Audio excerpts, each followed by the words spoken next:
straight into the pedals. Kate Courtney, also a good start. Evie Richards. Jenny Risved's just drifting back a little bit. Sevilla Blunt just outside as they start this start loop.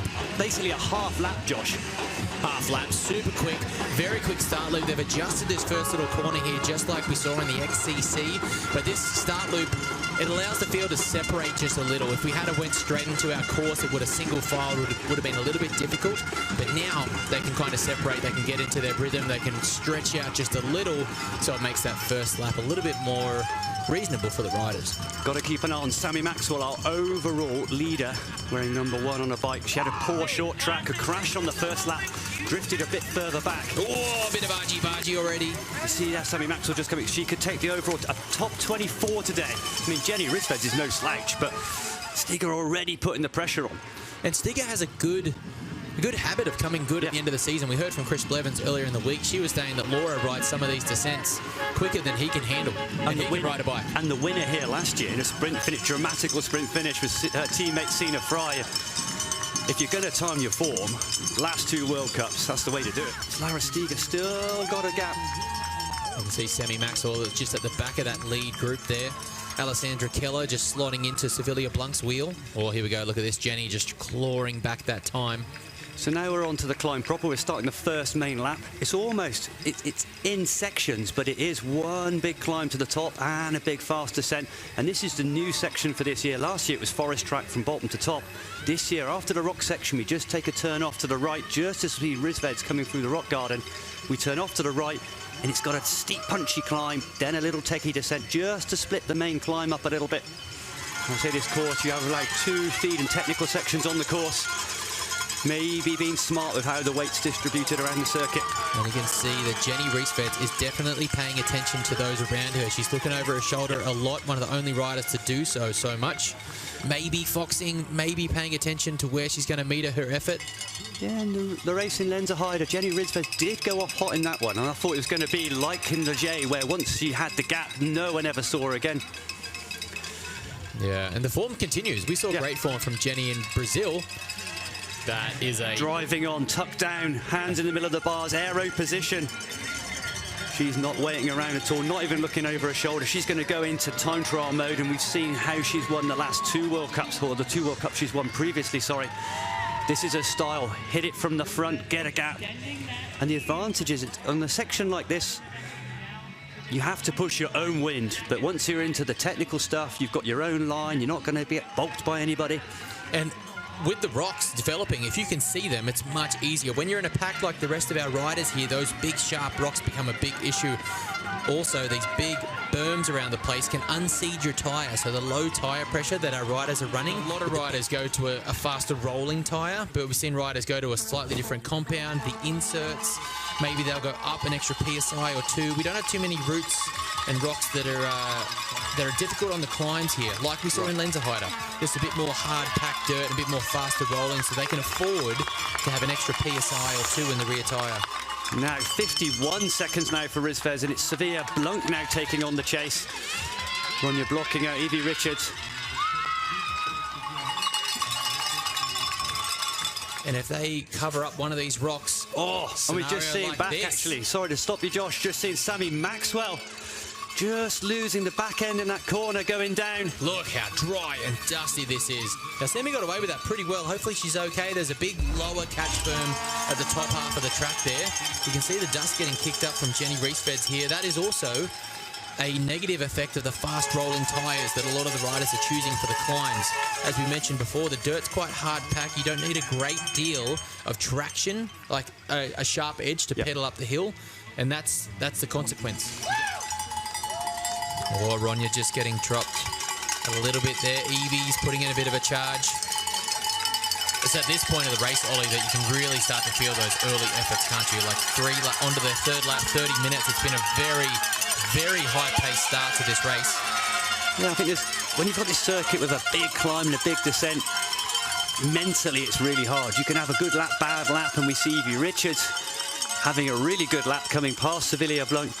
But so far, the ride of the day so far, Ronja blocking as well, 29 on the number board. Had a good short track, 19th position, but her best result was 8th at round 6, so And a nice high cadence going through the top there, I just noticed. So she's saving a little bit of energy. Not putting all the watts down through the cranks here. Martina Berta onto the back of that third group. Let's have a look at Richards here. We did notice that she's got no drink bottle, which is interesting, but she's fighting to be out in front. So going into that single track climb here, she was happy to sit on the wheel, get a bit of a draft potentially, but wanted to lead into that first little technical climb. There is a couple of routes, there's a couple of different lines in there, so it's much easier to have clear wind in front of you. As we see Jenny Risved's 1 minute 15 up now. She's dropping down the centre. She's got the luxury of just being able to pick a line, not having to push too hard. She's going to know the gap. She knows she's got a decent gap. She loves to race at the front on her own, just as we see her doing that big double. That's a big old gap. That's a huge gap. That's right, and you can see where she's trying to recover there, sitting down, getting in the right gear. So if she can be aggressive in those next couple of corners, look, these guys are only just getting to the top of the tech zone, and Jenny is already on the descent, so making a move where Jenny is now. Yeah, and look at those laps. 10:37 Jenny Risved.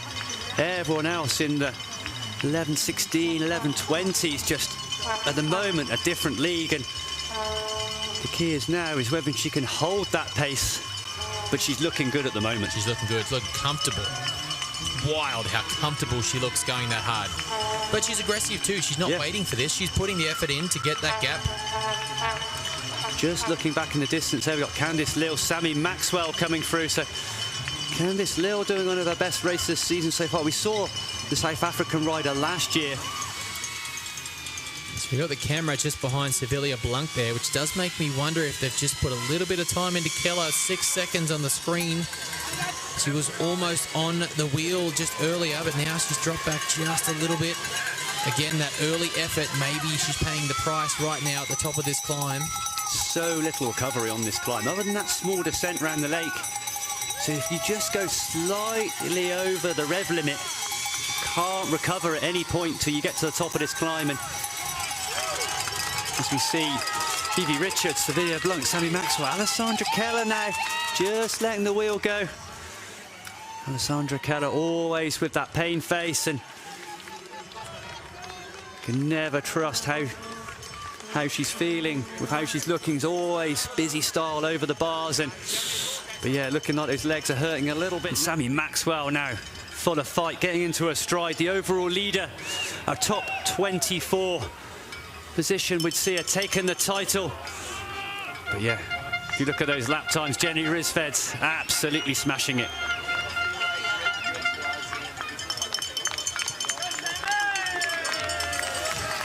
Evie's got a small gap now. Legs just buckling. Such a hard section that when you're fatigued. All those rocks just trying to kill the speed, push you backwards. It's only short, but it's very, very punchy. You're talking 500, 600, 700 watts for about 15 to 20 seconds. Up that little punch, you've had a short rest through the trees. But in rest, we say like you're not pedaling. It's all relative. The trees, they're still technical. You still have to pay attention. That mental fatigue through the woods still accumulates. So your legs may not be pedaling, but your heart rate is still high, and that strain gauge through the whoop data is still rising into the later parts. A good effort from Evie here. This looks solid. This might be another effort here to continue charging. But Jenny Risved, here we go. Last lap. She gets the bell. 10:57, so still on pace, still under that 11 minutes. Last lap for Jenny Risved's piling on the pressure. So efficient, every lap being below 11 minutes. No other rider close, and the gap now 10:45. Still charging. The biggest winning history of women's cross-country mountain bike. Pauline Ferrand-Prévot, 2014 was 2:59. There's a chance she could be making history today and taking her third victory as we see this group behind Sammy Maxwell absolutely charging. Our overall leader, just a reminder, got to finish in the top 24 to take the overall title. But at the moment, all she's thinking about is fighting Evie Richards, and Evie Richards on the maximum, 183. 19.7 on the strain as we see Richards sprinting up this climb. Maxwell behind, holding on for the wheel. And we see Sevilla Blanc now just getting gapped by Richards and Maxwell. Big effort from Evie. She looks over the shoulder. What has the damage done? Sammy Maxwell is going with her. It was 2021 was the last time we saw a world champion win here in America with Evie Richards. We're on the last climb. Last climb of the race. Get to the peak, then it's descending. Other than a couple of little punches. Sammy Maxwell not done yet. Evie Richards, second position. She looks over her shoulder.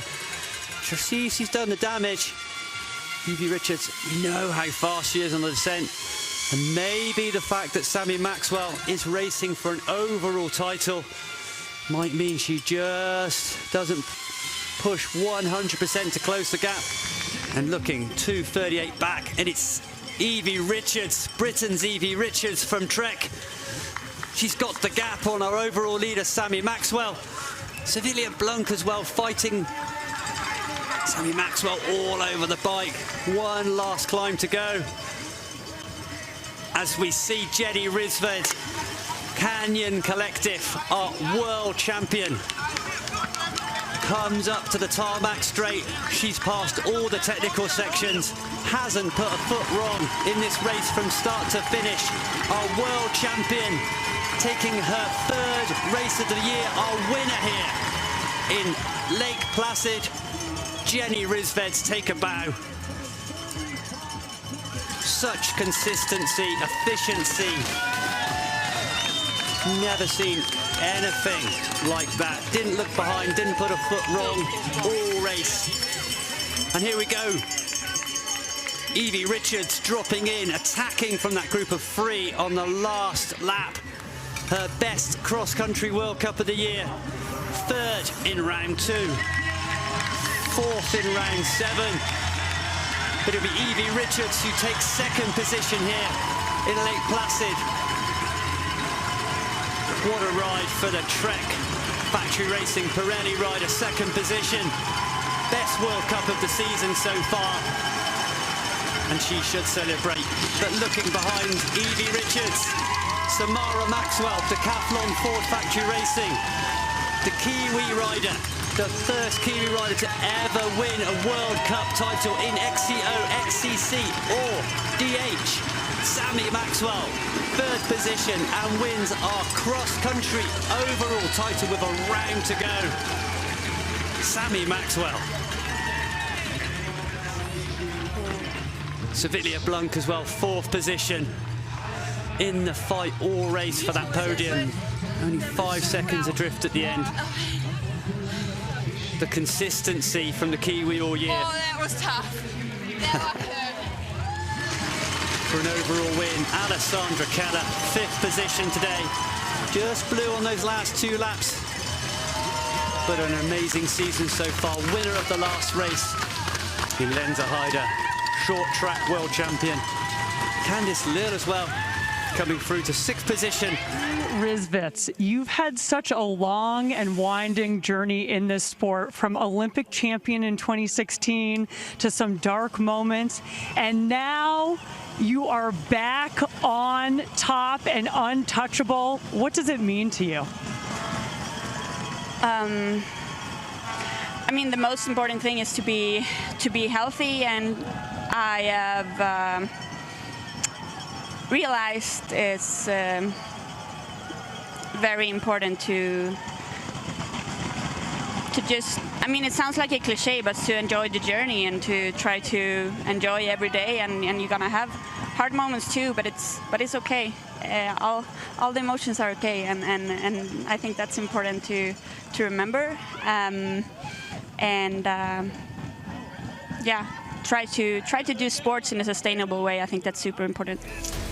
And there we have our results. Jenny Risved, Evie Richards, Samara Maxwell, Sevilla Blanc, Alessandra Keller, Candice Lill, Ronja blocking a fantastic ride from the young Swiss rider. But our winner today, Sweden, Jenny Risved from Canyon Collective, our world champion, winner of 2 World Cups this year, makes it 3. Broke away on the first climb of the first main lap. Was never to be seen again. The winning margin biggest since Pauline Pavone in 2014. And there we go, shows the overall. 2,103 points to Sammy Maxwell. Jenny Ridsved's closing the gap a little bit. Still a big gap. But it will come down to the last race.